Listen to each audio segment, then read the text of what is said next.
हरे कृष्णा। आइए आज हम गीता जी के चौथे अध्याय के 24वें श्लोक की विस्तृत व्याख्या करेंगे। ब्रह्मार्पणम ब्रह्म हविर्ब्रह्माग्नौ ब्रह्मणाहुतम ब्रह्मैव तेन गंतव्यम ब्रह्म कर्म समाधिना। अर्थात जिस यज्ञ में जिसे अर्पण किया जाए वे स्त्रूप स्त्रुवा आदि पात्र भी ब्रह्म है। हव्य पदार्थ तिल जौ घी आदि भी ब्रह्म है और ब्रह्मरूप कर्ता के द्वारा ब्रह्मरूप अग्नि में आहुति देना रूप क्रिया भी ब्रह्म है। ऐसे यज्ञ को करने वाले जिस मनुष्य की ब्रह्म में ही कर्म समाधि हो गई है उसके द्वारा प्राप्त करने योग्य फल भी ब्रह्म ही है। व्याख्या है, यज्ञ में आहुति मुख्य होती है। वह आहुति तब पूर्ण होती है जब वह अग्नि रूप हो जाए, अर्थात हव्य पदार्थ की अग्नि से अलग सत्ता ही न रहे। इसी प्रकार जितने भी साधन है सब साध्य रूप हो जाए तभी वे यज्ञ होते हैं। जितने भी यज्ञ हैं उनमें परमात्मा तत्व का अनुभव करना भावना नहीं है, प्रत्युत वास्तविकता है। भावना तो पदार्थों की है। इस 24वें श्लोक से 30वें श्लोक तक जिन यज्ञों का वर्णन हुआ वे सब कर्मयोग के अंतर्गत है। कारण कि भगवान ने इस प्रकरण के उपक्रम में तत्ते कर्म प्रवेक्षा में यज्ञ अथवा मोक्ष से शुभात ऐसा कहा है और उपसंहार में भी कर्म जान विधि तान सर्वा नेवम ज्ञात्वा विमोक्ष्य से ऐसा कहा तथा बीच में भी कहा है यज्ञ आचरतः कर्म समग्रम प्रविलीयते।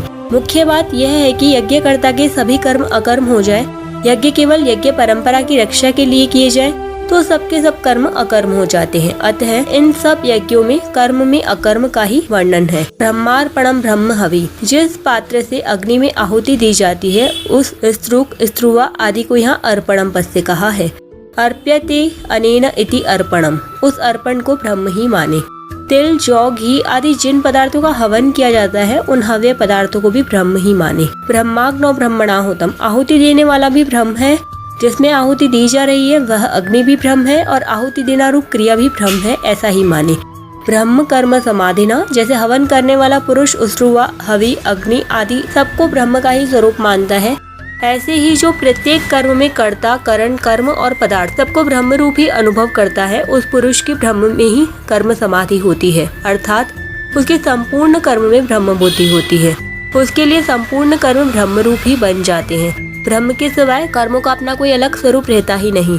ब्रह्मैव तेन गंतव्यम, ब्रह्म में ही कर्म समाधि होने से जिसके संपूर्ण कर्म ब्रह्म रूप ही बन गए हैं उसे फल के रूप में निस्संदेह ब्रह्म की ही प्राप्ति होती है।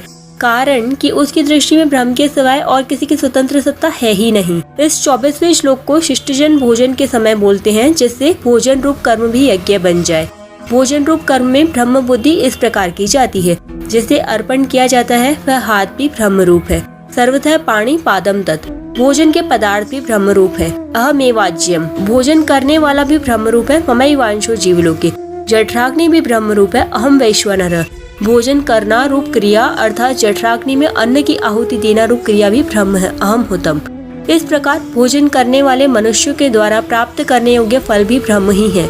यज्ञ शिष्टामृत भुजो यान्ति ब्रह्म सनातनम।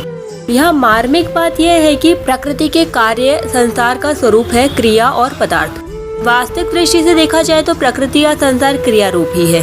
कारण कि पदार्थ एक क्षण भी स्थिर नहीं रहता, उसमें निरंतर परिवर्तन होता रहता है। अतः वास्तव में पदार्थ परिवर्तन रूप क्रिया का ही पुंज है। केवल राग के कारण पदार्थ की मुख्यता दिखती है।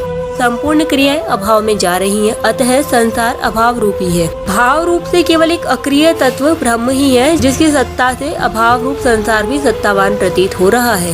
संसार की अभाव रूप सत्ता को इस प्रकार समझ सकते हैं। संसार की 3 अवस्थाएं दिखती है, उत्पत्ति, स्थिति और प्रलय।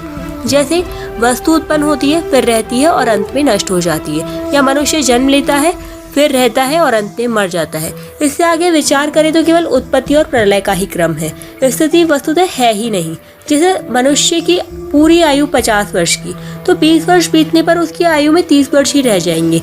इससे आगे विचार करें तो केवल प्रलय ही प्रलय, नाश ही नाश है, उत्पत्ति नहीं है। जैसे आयु के जितने वर्ष बीत गए उतने वर्ष मनुष्य मर ही गया। इस प्रकार मनुष्य प्रतिक्षण मर रहा है, उसका जीवन प्रतिक्षण ही मृत्यु में जा रहा है। दृश्य मात्र प्रतिक्षण अदृश्य में जा रहा है। प्रलय अभाव का ही नाम है, इसलिए अभाव ही शेष रहा। अभाव की सत्ता भाव रूप ब्रह्म पर ही टिकी हुई है, अतः भाव रूप से एक ब्रह्म ही शेष रहा। सर्वम खल्विदम ब्रह्म वासुदेवः सर्वम। 25वें श्लोक की व्याख्या हम कल करेंगे। हरे कृष्णा, राधे राधे।